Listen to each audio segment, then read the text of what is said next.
Hi guys, if you want to view multiple charts or the time frames at the same time while backtesting, the split screen feature in FX Replay makes the chart analysis much easier.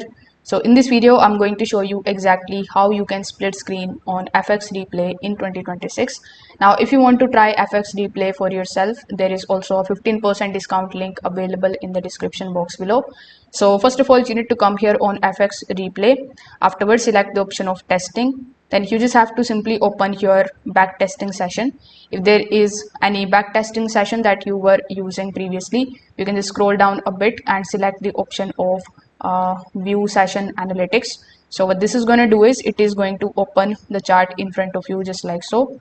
Now over here you just have to select this particular rectangle icon here on the top, and now you are going to see a bunch of different types of screens available.